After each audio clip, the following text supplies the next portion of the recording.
Hello दोस्तों, स्वागत है आपका मेरे YouTube चैनल परीक्षा प्लान में। तो कैसे हैं आप लोग? आई होप अच्छे होंगे। और जैसा कि आप लोगों को पता है कि मैथ्स पेडागोजी के क्वेश्चंस को मैं सॉल्व करवा रही हूं, प्रीवियस ईयर के जो भी क्वेश्चन हैं। तो ये जो पेपर है ये फरवरी 2015 वाला पेपर है। इसमें मैथ्स पेडागोजी के जो भी क्वेश्चन हैं उनको सॉल्व करेंगे। तो चलिए वीडियो को शुरू करते हैं। वीडियो देखने के बाद यदि आपको अच्छा लगे तो वीडियो को लाइक और शेयर कीजिएगा, और यदि आप चैनल पर नए हैं तो चैनल को सब्सक्राइब कर लीजिए। EVS के प्रीवियस ईयर के क्वेश्चंस भी मैं करा रही हूँ, तो आप लोग वो वीडियो भी देखिएगा, आपको बहुत हेल्प मिलेगी। तो चलिए शुरू करते हैं आज के वीडियो को। तो पहला प्रश्न है पेडागोजी का। लिखा है, निम्नलिखित में से कौन सा प्राथमिक स्तर पर गणित शिक्षण की पाठ्यचर्या अपेक्षाओं के साथ मेल नहीं खाता है। प्राथमिक स्तर की बात हो रही है, यानी 1 से 5 तक। विकल्प में लिखा है वर्गीकृत आंकड़ों के निरूपण का विश्लेषण तथा निष्कर्ष निकालना। दूसरा है दैनिक जीवन की तार्किक कार्य प्रणाली तथा गणितीय सोच के बीच संयोजन का विकास। मानक परिकलन प्रणाली से संख्या संबंधी संक्रियाओं के करने में भाषा और प्रतीक चिन्हों का विकास। और चौथा है भिन्न को पूर्ण के अंश के रूप में प्रदर्शित करना तथा सरल भिन्नों को व्यवस्थित करना।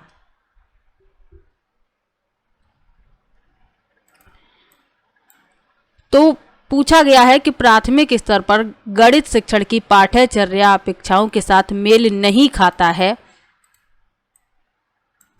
पहला विकल्प इस प्रश्न का उत्तर होगा। लिखा है वर्गीकृत आंकड़ों के निरूपण का विश्लेषण करना तथा निष्कर्ष निकालना, क्योंकि ये जो है उच्च कक्षाओं के लिए है। इसके अलावा प्राथमिक स्तर पर क्या क्या अपेक्षाएं की जाती हैं शिक्षण की पाठ्यचर्या में? गणित सीखने में छात्रों के लिए अच्छी शुरुआत सुनिश्चित करना, मौलिक अवधारणाओं और प्रक्रियाओं पर स्पष्टता प्रदान करना, दैनिक जीवन की कार्यप्रणाली और गणितीय सोच के बीच संबंध विकसित करना, भिन्न और साधारण भिन्न क्रम के रूप में पूर्णांक के भाग को दर्शाना। तो ये सब अपेक्षाएं की जाती हैं। वर्गीकृत आंकड़ों के निरूपण का विश्लेषण तथा निष्कर्ष निकालना ये उच्च कक्षाओं के लिए है, पूछा गया है प्राथमिक कक्षाओं के लिए। अगला प्रश्न है, गणित की शिक्षा का मुख्य ध्येय है। The main goal of mathematics education is. पहला विकल्प है विद्यार्थियों को गणित समझने में सहायता करना।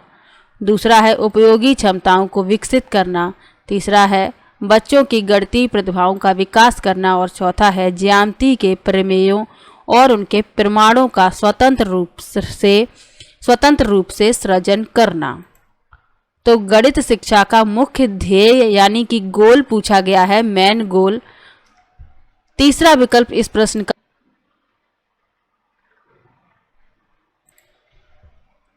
To develop children's abilities for mathematisation. दूसरा विकल्प इसमें सही है। अगला प्रश्न है, प्राथमिक स्तर पर 10 ग्राम, बिंदु के खेल, प्रतिरूप इत्यादि का प्रयोग विद्यार्थियों की सहायता करते हैं। At primary level use of 10 gram dot games pattern help the student to. पहला विकल्प है स्थानिक समझ की योग्यता में वृद्धि के लिए। दूसरा है संख्याओं की तुलना का बोध विकसित करने में, परिकलन कौशलों के संवर्धन में। और चौथा है मूलभूत संक्रियाओं को समझने में। तो प्राथमिक स्तर पर 10 ग्राम, बिंदु के खेल, प्रतिरूप इत्यादि का प्रयोग विद्यार्थियों की स्थानिक समझ की योग्यता में वृद्धि के लिए सहायता करते हैं। पहला विकल्प इसमें सही है। अब स्थानिक समझ क्या होता है? किसी वस्तु के अंतर, कारण और समानता को समझने की क्षमता स्थानिक समझ कहलाती है। तो इस प्रश्न के लिए पहला विकल्प सही है। अगला प्रश्न है, आकृतियों की इकाई से अध्यापक विद्यार्थियों से आकृतियों के उपयोग की सहायता से किसी भी चित्र की रचना करने के लिए कहता है। इस क्रियाकलाप से निम्नलिखित में से कौन सा उद्देश्य प्राप्त किया जा सकता है? पहला विकल्प है ज्ञान, दूसरा है समझ बोध, तीसरा है रचना सृजन और चौथा है अनुप्रयोग। तो प्रश्न में कहा गया है कि आकृतियों की इकाई से अध्यापक विद्यार्थियों से आकृतियों के उपयोग की सहायता से किसी भी चित्र की रचना करने के लिए कहता है। तो इसका उद्देश्य जो है रचना या सृजन करना है, क्रिएटिंग है। तीसरा विकल्प इसमें सही है। अगला प्रश्न है, कक्षा 4 का छात्र अर्जुन संख्या प्रणाली से संबंधित सभी प्रश्नों का उत्तर मौखिक रूप से दे सकता है, परंतु संख्या प्रणाली पर आधारित समस्याओं के हल लिखने में गलतियां करता है। लिखने में उसकी त्रुटियों को सुधारने के लिए सबसे अच्छी उपचारात्मक तकनीक है। पहला विकल्प है वास्तविक जीवन के अनुभवों को गणितीय संकल्पनाओं के साथ संबंधित करना। दूसरा है उसको एक कार्य पत्रक देना जिसमें समस्याएं आंशिक रूप से हल की गई हों, उसे खाली स्थान भरने हों। संख्या प्रणाली की समस्याएं हल करने के लिए एक से अधिक तरीके सिखाना। और चौथा है उसे 10 अभ्यास परीक्षाएं देना। तो इस प्रश्न के लिए दूसरा विकल्प सही है, उसको एक कार्य पत्रक देना जिसमें समस्याएं आंशिक रूप से हल की गई हों और उसे खाली स्थान भरने हों। तो उसकी त्रुटियां सुधारने के लिए ये सबसे अच्छा तरीका होगा। दूसरा विकल्प इसमें सही है।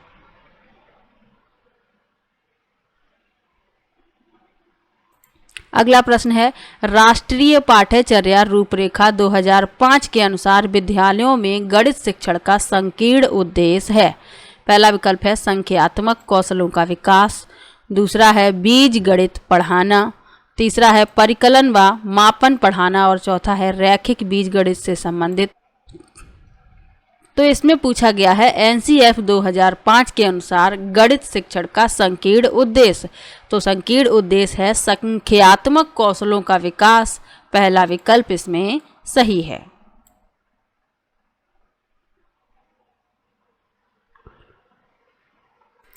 तो स्कूली शिक्षा के लिए गणित में 2 तरह के उद्देश्य होते हैं, एक संकीर्ण और दूसरा व्यापक। संकीर्ण उद्देश्य में क्या क्या आता है? संख्या संबंधी कौशल विकसित करना, उपयोगी क्षमताओं का विकास करना, विशेष रूप से संख्यात्मक संख्याएं, संख्या पर संचालन, माप, दशमलव और प्रतिशत से संबंधित। व्यापक उद्देश्य क्या है? व्यापक उद्देश्य हैं समस्याओं को सुलझाना, अनुमान, सन्निकटन, अनुकूलन, प्रारूपों का उपयोग, दृश्य, प्रतिनिधित्व, तर्क और प्रमाण, संबंध बनाना, गणितीय संचार, ये हैं व्यापक उद्देश्य। तो आप लोगों को संकीर्ण और व्यापक दोनों ही याद रखने हैं। संकीर्ण ही पूछा गया है, 2-3 बार ये पूछा जा चुका है, तो याद रखना है संख्यात्मक कौशलों का विकास। अगला प्रश्न है, एक बच्चा जिस अवस्था में सभी संख्या संबंधी संक्रियाओं को करने में सक्षम है तथा भिन्नों के समप्रत्यय की व्याख्या करने में सक्षम है, वह अवस्था है। पहला विकल्प है संक्रियात्मक अवस्था, दूसरा है आरंभिक अवस्था, तीसरा है परिमाणात्मक अवस्था और चौथा है विभाजनात्मक अवस्था।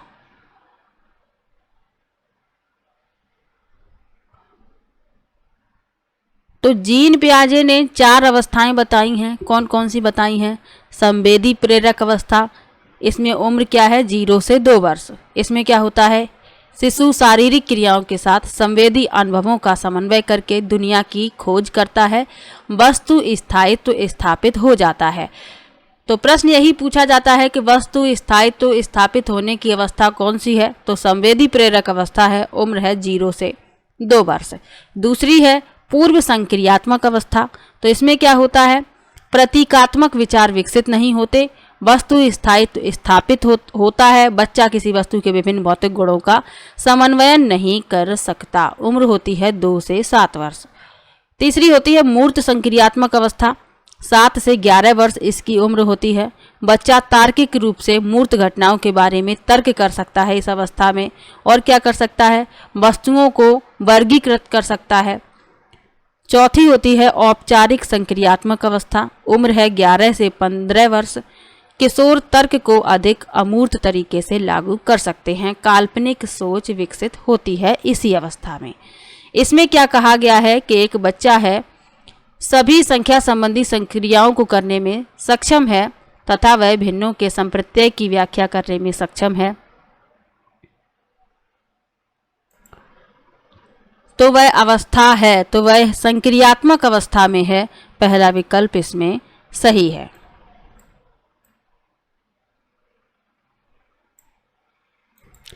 और संक्रियात्मक में कौन सी? मूर्त संक्रियात्मक अवस्था। तो इसमें विकल्प जैसे दिए गए हैं उसी प्रकार से उत्तर देंगे। संक्रियात्मक अवस्था लिखा है तो यही सही होगा, और संक्रियात्मक में मूर्त संक्रियात्मक अवस्था में है बच्चा। पहला विकल्प इसमें सही है। अगला प्रश्न देखते हैं। लिखा है एक अध्यापिका अपनी कक्षा में गुणा को बार बार किए जाने वाले जोड़ के रूप में बता रही है। उसके बाद समान संख्या की वस्तुओं का समूहन कर गुणा के रूप में बताती है। तत्पश्चात चिन्ह से परिचित कराती है तथा अंत में गुणनफल पता करने के लिए आड़ी तिरछी रेखाओं तथा माचिस की तीलियों की सहायता से एक छोटा क्रियाकलाप कराती है। यहाँ अध्यापिका कर रही है। पहला विकल्प है कक्षा को आनंददायी बनाने के लिए तरह तरह की। दूसरा है मूर्त से अमूर्त संप्रत्यय की ओर के रूप में एक पाठ का विकास। तीसरा है विभिन्न अधगम शैलियों वाले शिक्षार्थियों का ध्यान रखना। और चौथा है गणित में कम सफल बच्चों के लिए उपचारात्मक युक्तियां प्रदान करना। तो शिक्षिका क्या कर रही है? पहले क्या किया उसने? गुणा को बार बार किए जाने वाले जोड़ के रूप में बताया। उसके बाद समान संख्या की वस्तुओं का समूहन करके गुणा के रूप में बताया। तत्पश्चात गुणा से परिचित कराया और अंत में गुणनफल पता करने के लिए आड़ी तिरछी तथा माचिस की तीलियों की सहायता से छोटा क्रियाकलाप किया।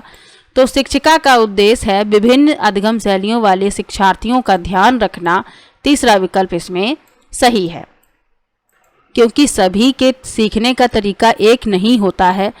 कोई किसी तरीके से सीख सकता है, हो सकता है वही विधि दूसरे को कठिन लगती है, उसके लिए कोई और विधि हो तो वह उससे सरल तरीके से सीख सकता है। इसीलिए शिक्षिका एक से अधिक विधियों का उपयोग कर रही है ताकि जो विभिन्न अधगम शैलियों वाले शिक्षार्थी हैं वो भी आसानी से समझ सकें, उनका ध्यान रख रही हैं वे। इसीलिए तीसरा विकल्प इसमें सही है। ये प्रश्न है लेकिन इसके विकल्प जो हैं वो इसमें है नहीं। तो चलिए प्रश्न को पढ़ के इसका उत्तर बताए देते हैं। लिखा है आकांक्षा गणित की एक अच्छी अध्यापिका बनना चाहती है। गणित की अच्छी अध्यापिका के लिए आवश्यक है कि उसके पास,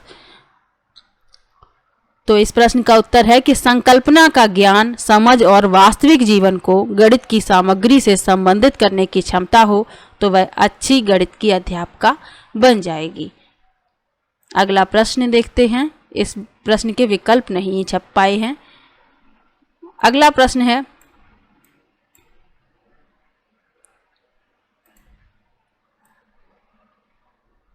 लिखा है कक्षा में गणितीय मनोरंजनात्मक क्रियाकलाप तथा चुनौतीपूर्ण ज्यामितीय पहेलियां संबंधी क्रियाकलाप महत्वपूर्ण हैं क्योंकि। पहला विकल्प है वे विद्यार्थियों को उनकी गणित कक्षा की एकरूपता तथा दैनिक चर्या के कारण होने वाली ऊब से बाहर लाते हैं। दूसरा है वे प्रतिभाशाली शिक्षार्थियों को उचित अवसर प्रदान करते हैं। तीसरा है वे प्रत्येक शिक्षार्थी की स्थानिक व विश्लेषणात्मक योग्यता के संवर्धन में सहायक हैं। और चौथा है वे गणित में कम सफल शिक्षार्थियों तथा मंद गति से सीखने वाले शिक्षार्थियों में रुचि उत्पन्न करने में सहायक हैं। तो गणितीय मनोरंजनात्मक क्रियाकलाप तथा चुनौतीपूर्ण ज्यामितीय पहेलियां जो हैं महत्वपूर्ण हैं क्योंकि वे प्रत्येक शिक्षार्थी की स्थानिक व विश्लेषणात्मक योग्यता के संवर्धन में सहायक हैं। तीसरा विकल्प इसमें सही है।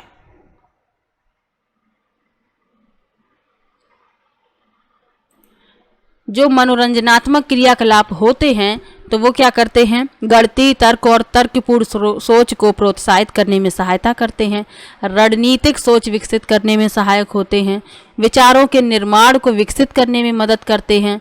तो इसीलिए इस प्रश्न में तीसरा विकल्प सही होगा कि वे प्रत्येक शिक्षार्थी की स्थानिक व विश्लेषणात्मक योग्यता के संवर्धन में सहायक हैं।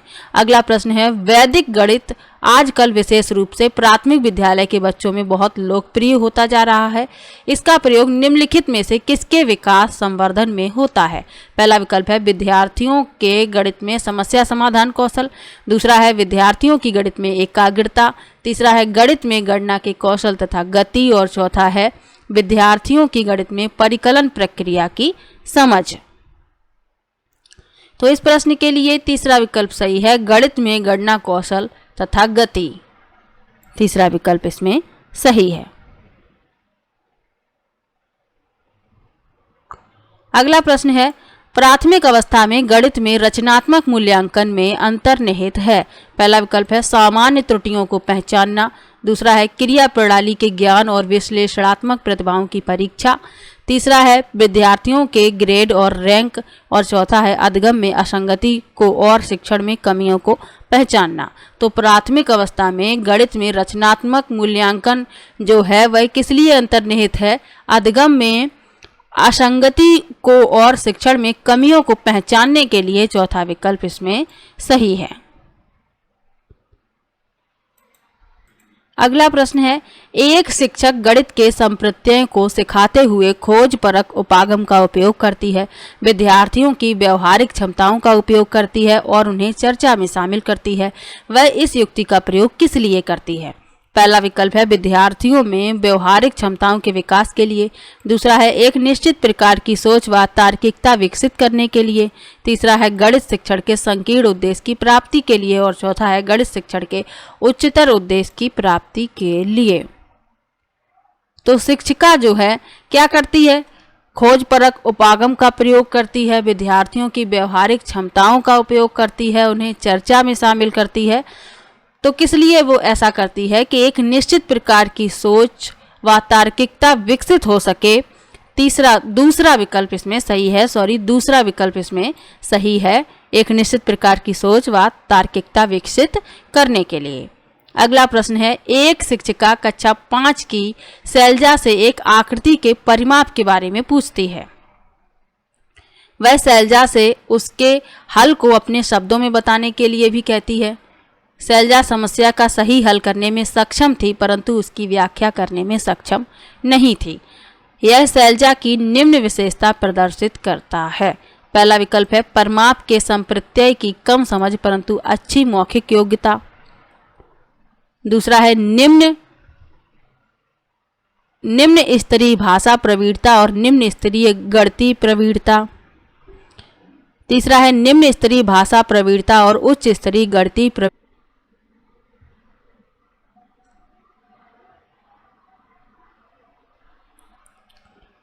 और चौथा विकल्प है कम आत्मविश्वास स्तर तथा कम गणितीय कौशल। तो शैलजा ने क्या किया? प्रश्न का उत्तर सही दिया लेकिन व्याख्या नहीं कर पाई सही से।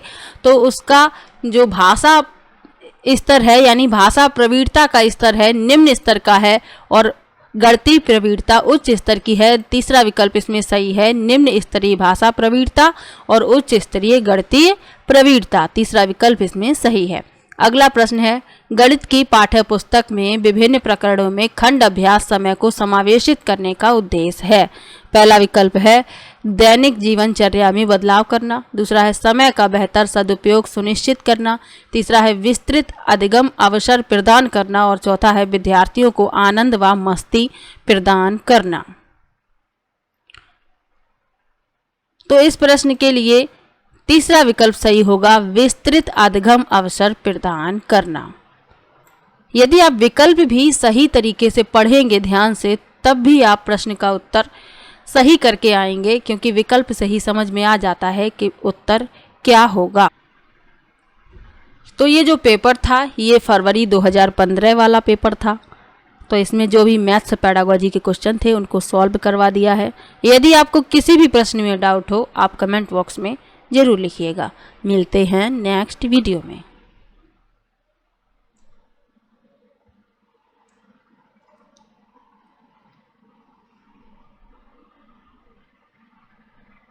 तो वीडियो कैसा लगा कमेंट बॉक्स में ज़रूर बताइएगा। वीडियो को लाइक कीजिए, शेयर कीजिए और चैनल को सब्सक्राइब कर लीजिए। मिलते हैं नेक्स्ट वीडियो में, तब तक के लिए बाय बाय।